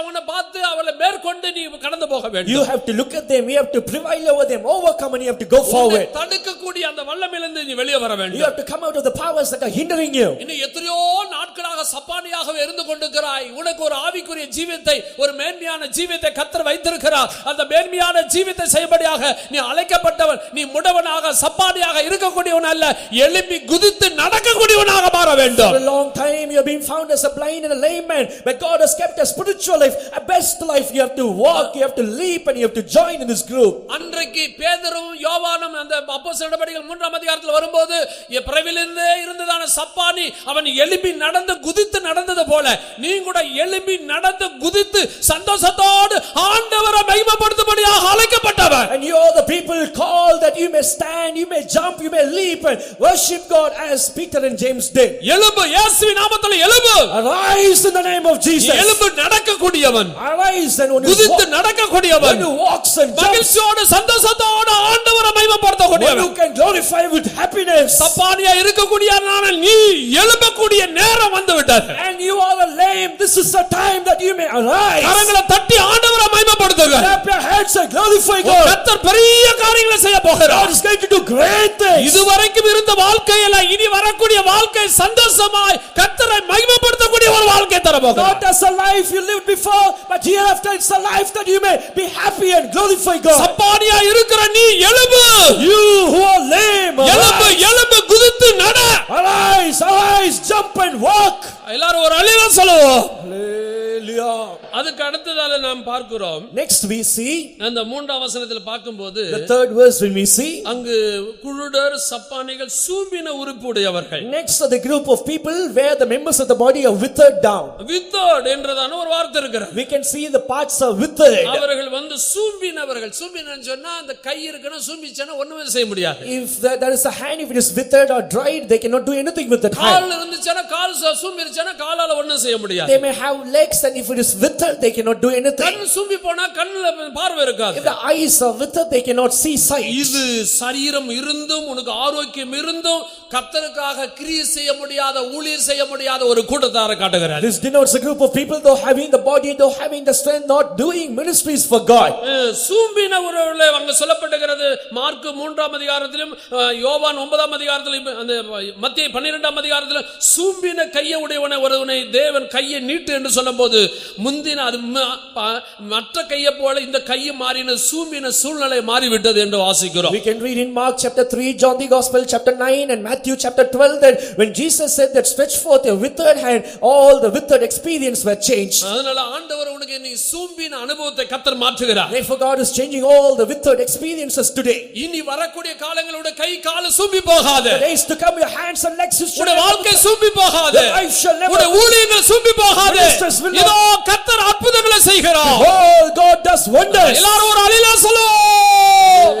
Hallelujah. கர்த்தர் இன்றைக்கு கர்த்தர் உனக்கு அற்புதம் செய்திருக்கிறார். நீ சூம்பி போனவன் அல்ல.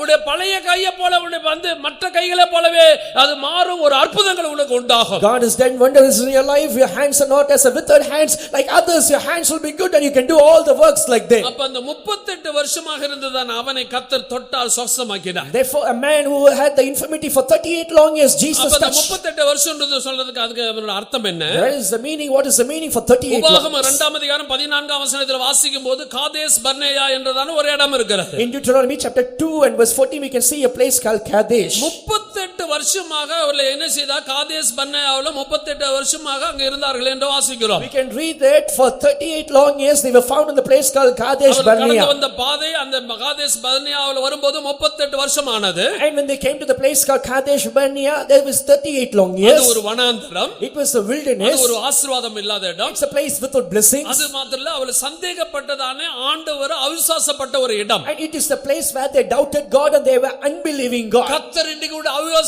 அவிசுவாசத்தை நீக்குகிறார். Today God is removing your unbelief. வனாந்தரத்தை நீக்குகிறார். He is taking away the wilderness. வனாந்தர வாழ்க்கையை மாற்றுகிறார். He is changing the life of wilderness. அந்த ஒரு சாபத்தின் வல்லமையை மாற்றுகிறார். He is changing the powers of curse. 38 வருஷமா இருந்த சாபத்திற்கு கர்த்தர் ஒரு முடிவை உண்டாக்குகிறார். God is bringing an end into the 38 long years of curse. அப்ப அந்த காதேஸ் பர்னேயான்னு சொன்ன இன்னொரு அர்த்தம் என்ன? What is the another meaning for the word Kadesh Barnea? பரிசுத்தம் என்று சொல்லு. பரிசுத்தம் என்று The சொல்லுகிறார். meaning is holiness. உனக்கு ஒரு holy life தர போகிறார். God is going to give you a holy life. 38 வருஷமாய் செய்யக்கூடாத ஒரு வாழ்க்கையை கர்த்தர் உனக்கு தர போகிறார். God is going to give you a life that you cannot do for 38 long years. 38 வருஷமாய் இருந்த சாபம் உடைய வாழ்க்கையில இருந்து நீக்கப்பட போகிறது. All the curses for 38 long years are going to change in your 38 வருஷமாய் இருந்த வனாந்தர வாழ்க்கை மாற போகிறது. all the life of wilderness for 38 years. எத்தனை பேர் அதை How விசுவாசிக்கிறீர்கள்? many of you believe this? கரங்களை உயர்த்தி ஆண்டவரை மகிமைப்படுத்துங்க.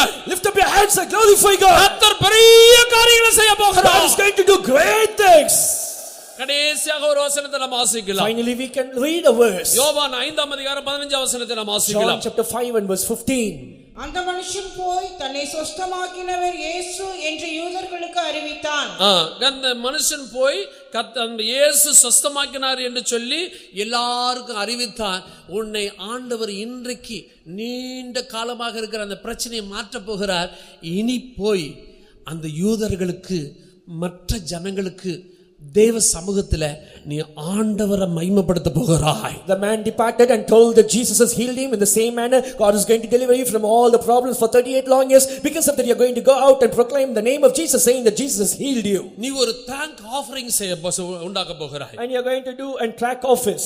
நீ எப்போது ஆண்டவரை மகிமைப்படுத்த போகிறாய். ஒரு thank offering, ஒரு நன்றி உனக்கு உண்டாக போகிறாய். You are going to bring a thank offering unto God. Always you are going to have a gratitude unto God. இந்த காலை வேளையில் விசுவாசிக்கிறீர்கள்? How many of you this morning believe this? வரக்கூடிய வாழ்க்கை, the life to come, ஆண்டவருக்கு நன்றி சொல்லக்கூடிய ஒரு வாழ்க்கை, it's a life of gratitude, ஆண்டவரை மகிமைப்படுத்தக்கூடிய ஒரு வாழ்க்கை, life to glorify God. அந்த வாழ்க்கை எனக்கு தந்து விட்டார். God has given me that life. செய்து விட்டார். He has done the கரங்களை தட்டி ஆண்டவரை மகிமைப்படுத்துவோம். Hands are glorify இனி God. வரக்கூடிய காலங்கள் ஆண்டவருக்கு நன்றி சொல்லக்கூடிய ஒரு காலம். The days to come are the time to give gratitude unto God.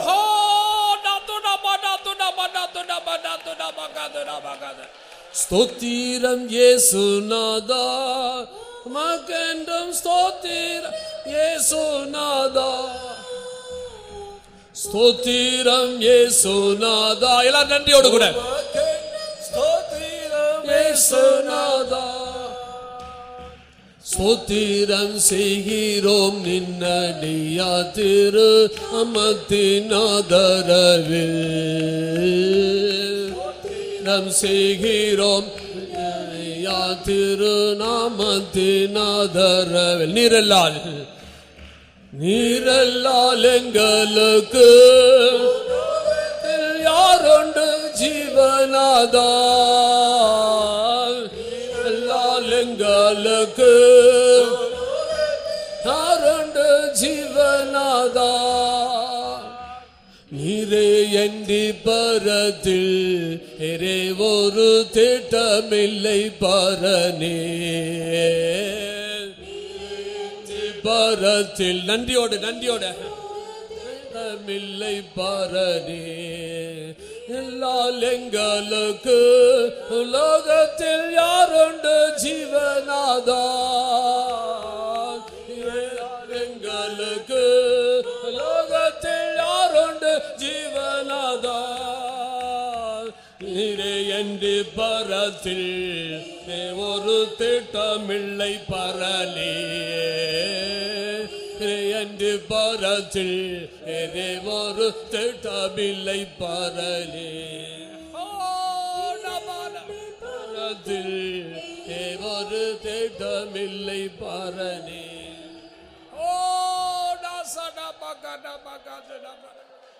இன்றையிலிருந்து உங்களுடைய வாழ்க்கை நன்றி செலுத்தக்கூடிய ஒரு வாழ்க்கையாக மாறப்போகிறது. From today your life is going to be a life of giving gratitude unto God. கர்த்தர் உனக்கு அந்த அற்புதத்தை செய்து விட்டார். Right now God has done the miracle. எத்தனை பேர் அதை உணரக்கூடியவர்களாக இருக்கிறீர்கள்? How many of you can feel that? கரங்களை உயர்த்தி நல்ல நன்றி ஸ்தோத்திரங்களை ஏறெடுங்க. Lift up your hands and send praises unto God. உமக்கு ஸ்தோத்திரம். Oh Father, praise the Lord. இந்த அற்புதத்துக்காக ஸ்தோத்திரம். Lord, thank you for the miracle. எனக்கு தந்த விடுதலைக்காக ஸ்தோத்திரம். Lord, thank you for the deliverance. இந்த காலமாய் இருந்த பிரச்சனை நீக்கினதுக்காக ஸ்தோத்திரம். Thank you for removing my long time problem.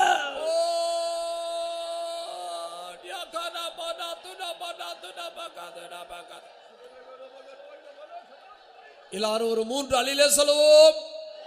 அல்லேலூயா அல்லேலூயா அல்லேலூயா. இந்த கூட்டத்தின் துவக்கத்திலிருந்து முடிய வரைக்கும் தேவ சமூகம் இருந்தபடியினால் ஸ்தோத்திரம் பண்ணுவோம். ஸ்தோத்திரம் ஸ்தோத்திரம் ஸ்தோத்திரம் ஸ்தோத்திரம் ஸ்தோத்திரம் ஸ்தோத்திரம் ஸ்தோத்திரம் ஸ்தோத்திரம். நம்மோடு பேசின நல்ல வார்த்தைகளுக்காக நம்ம எல்லாரும் ஸ்தோத்திரம் பண்ணுவோம். கர்த்தர் இன்றைக்கு நம்மை சந்தித்தாரே, அதுக்காக ஸ்தோத்திரம் பண்ணுவோம். அற்புதங்களை செய்தாரே, அதுக்காக ஸ்தோத்திரம் பண்ணுவோம். நல்ல ஸ்தோத்திரம் பண்ணுவோம். எல்லா துதி கன மகிமை எல்லாவருக்கும் செலுத்தி ஸ்தோத்திரம் பண்ணுவோம். பிதா குமாரன் பரிசுத்தாவியானவருக்காய் ஸ்தோத்திரம் பண்ணுவோம். ஜெபிக்கலாம். நல்ல ஆண்டவரே, நன்றியோடு துதிக்கிறோம், வாழ்த்துகிறோம் சுவாமி. கிருபையுள்ள கர்த்தர், இந்த வருஷத்திலும் எங்களுக்கு இந்த மலர கன்வென்ஷனை தந்து ஆண்டவரே இந்த புதிய வருஷத்தை நாங்கள் சந்திக்கும்படியாக உதவி செய்கிறே சுவாமி. ஸ்தோத்திரிக்கிறோம்.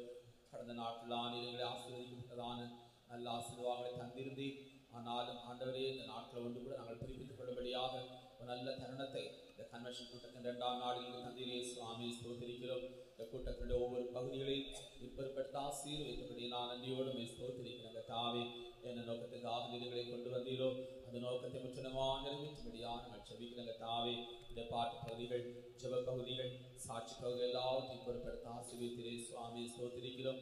தேவனுடைய வார்த்தைகள் தந்திரே கர்த்தாவே.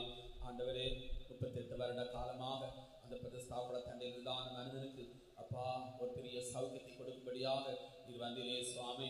பண்டிகை கொண்டாடும்படியாக அல்ல ஆண்டவரே, 38 வருஷமான பலவீனத்தினால வியாதியினால கஷ்டப்பட்ட மனிதனுக்கு ஒரு பெரிய விடுதலையை தருபடியாக அன்றைக்கு இயேசு வந்து ஒரு பெரிய ஜெயத்தை கொடுத்தது போல ஆண்டவரே இந்த பகற்காலம் ஆண்டவரே எங்களுடைய மத்தியிலே கடந்து வந்து எங்களுக்கு ஒரு பெரிய சௌக்கியத்தை, எங்களுக்கு ஒரு பெரிய இழைப்பாறுதலை, எங்களுக்கு ஒரு பெரிய சுகத்தை தருபடியாக ஆண்டவரே நீ கடந்து வந்திருக்கிறதுக்காக நன்றியோடு நாம ஸ்தோத்திரிக்கிற சுவாமி. ஆண்டவரே நானே ஆடுகளுக்கு வாசல் சொன்னதே தாவே, ஆட்டு வாசலை குறித்து நீங்களோடு பேசினே சுவாமி. ஆட்டு வாசல் வழியாக நானே வாசல் சொன்னதே, இந்த வாசல் வழியாக உள்ளே பிரவேசிக்கிறவன் ஆண்டவரே உள்ள பிரபு மேய்ச்சலை கண்டடைவான்னு சொன்னதே சுவாமி. ஸ்தோத்திரிக்கிறோம். எங்களுடைய ஜீவத்தில் தாவே ஆடாகியுடைய வாசல் வழியாக பிரவேசித்து எப்படியான ஒரு புறமாய் சென்று மேய்ச்சலை கண்டடைத்தக்கதாக தேவரே பரிசுத்தாவியானவர் இந்த காலவெளிகளுக்கு உதவி செய்யபடியினால் நன்றுடைய தோழமை ஸ்தோத்திரிக்கிறங்க தாவே. திருடன் திருடவும் கொல்லவும் அழிக்க வருகிறான் என்று ஒன்றுக்கு வரான் என்று சொல்லி நாங்கள் படித்த சுவாமி. பல நேரங்களில் நாங்கள் பல வாசல் வழியாய் போய் எல்லா ஆசீர்வாதங்களையும் நாங்கள் இழந்து விட்டங்க தாவே. எப்படியான இழந்து பல எல்லா ஆசீர்வாதங்களையும் திரும்ப எங்களுக்கு தருபடியாய் நம்முடைய குருவின் கருத்தில் ஒப்புக் கொடுக்கிறோம் சுவாமி. ஸ்தோத்திரிக்கிறமையா. ஆண்டவரே அந்த ஆட்டு வாசலை எலியாசிக்கும் பிரதான ஆசாரி கட்னார் நாங்கள் படித்தோம். எங்களுடைய ஆவிக்குரிய ஜீவியத்தில் நல்ல பிரதான ஆசாரியனாக இயேசு கிறிஸ்து மனதுருக்கும் உள்ளவராக இடமத்திலே உலாவி கொண்டு எல்லா பலவீனங்களையும் ஆண்டவரே முற்றிலுமாய் மாற்றி எங்களுக்கு ஒரு பெரிய ஜெயத்தை இந்த காலவெளியில் கொடுத்தபடினால் நன்றியோடு ஸ்தோத்திரிக்கிற தாவே. அனானியரின் கொம்மை முடன் வரைக்கும் தாவே சுவாமி இது போல எங்களுடைய ஜீவியத்திலும் அந்த கிருபையினால் நிறைந்து நாங்கள் அதை கட்டத்தக்கதாக எங்களுக்கு உதவி செய்யபடியாக நாங்கள் செபிக்கிற தாவே. மேலாண்கிறதான இந்த கொம்மை வரை கட்டினார்னு நாங்கள் படித்த சுவாமி. ஆண்டவர் 100 மடங்கு ஆசீர்வாதங்களை தருவதற்கு எங்களுக்கு கத்தாவை வந்தவராயிருக்கிறது சுவாமி. கடந்த நாட்கள் நாங்கள் எகிப்துக்கு இறங்கி போனது நிமித்தமாய் ஆவிக்கு ஐக்கியத்தை விட்டு இறங்கி போனது நிமித்தமாக ஆண்டவர் இழந்து போன எல்லா ஆசீர்வாதங்களையும் எங்களுக்கு 100 மடங்காக ஆமென். இந்த பிரதிஷ்டாபன தண்டையில் வந்துதான் தேவனே இந்த கன்வென்ஷன் வந்துதான் எங்கள் ஒவ்வொருவருக்கும் தர வல்லவராயிருக்கிறதே சுவாமி. ஸ்தோத்திரிக்கிறோம். மாத்திரமல்ல ஆண்டவரே பழைய ஏற்பாட்டின் காலத்திலே எப்பொழுதாவது நாங்கள் அந்த பிரமாணத்தின்படிதான் மாற்றப்பட்டோம். ஆனால் இந்த புதிய ஏற்பாட்டின் காலத்தில் நல்ல பிரதான ஆசாரி எல்லா நேரங்களிலும் மனதிற்கும் உள்ளவராய் ஆண்டவரே சுகத்தை கொடுக்க வல்லவராயிருக்கிறதே சுவாமி. ஸ்தோத்திரிக்கிற ராஜா. இந்த நேரத்தில் கூட கர்த்தாவினுடைய குலத்தை கலக்கி அப்பாயிகளுக்கு ஒரு பெரிய ஜெயத்தை கொடுக்க வல்லவராயிருந்தபடியால் ஸ்தோத்திரிக்கிற தாவே. அதிலே 5 மண்டபங்கள் உண்டு என்று சொல்லியதை தாவே. ஆண்டவரே அப்போஸ்தலர் சத்தியத்தில் அப்போஸ்தலர்கள் தீர்க்கதரிசிகள் சுவிசேஷகர்கள் மேய்ப்பர்கள் போதகர்கள்தான் சத்தியத்தில் ஆண்டவரே இந்த இடத்தில் நாங்கள் கடந்து வருகிறது மூலமாய் உடைய ஜீவத்தை மறுபடியுமாய் கட்டியெழுப்படி உதவி செய்யப்படினால் ஸ்தோத்திரிக்கிற தாவே. இந்த பிரதிஷ்டாவாகிய இரக்கத்தின் வீட்டுக்குள்ள கத்தாவே எங்களை கொண்டு வந்திருக்கிற நாதா ஆண்டவரே நேரங்களிலும் பாய்ந்தோடுகிறதான கிருபை கத்தாவே ஒருவராய் நாங்கள் இழந்து போகாதபடிக்கு எல்லாவற்றையும் பிரதிஷ்டாவாகிய இரக்கத்தின் வீட்டுக்குள்ள நாங்கள் பிரவேசிக்கும் போது எல்லாவற்றையும் திரும்ப தர வல்லவராயிருக்கிறதே சுவாமி. ஸ்தோத்திரிக்கிறமையா. அங்கே குருடர்கள் இருந்தார்கள் நாம் பார்த்தோம் ஆண்டவரே. தரிசனம் இழந்து போனதான ஜீவியம், ஆவிக்குரிய ஜீவியத்தில் அறியாமல் ஜீவிக்கிறதான வாழ்க்கை நம்முடைய ஜீவியத்தில் கர்த்தாவே இந்த காலவெளிகளை மனக்கண்களை பிரகாசிக்கும்படியாக நல்ல ஆண்டவர் இடத்திலே ஆண்டவரே சப்பாடியில் இருந்தார்கள் நாம் படித்தோம் ஆண்டவரே. அப்பா நடக்க முடியாத ஜீவியம், சத்தியத்தை அறிந்து கூட அதை நடக்க முடியாத ஒரு வாழ்க்கை, சியோன் கோட்டைக்கு போறதுக்கு விரோதமாய் போராடுகிறதான சப்பானியுடைய ஆவிகள்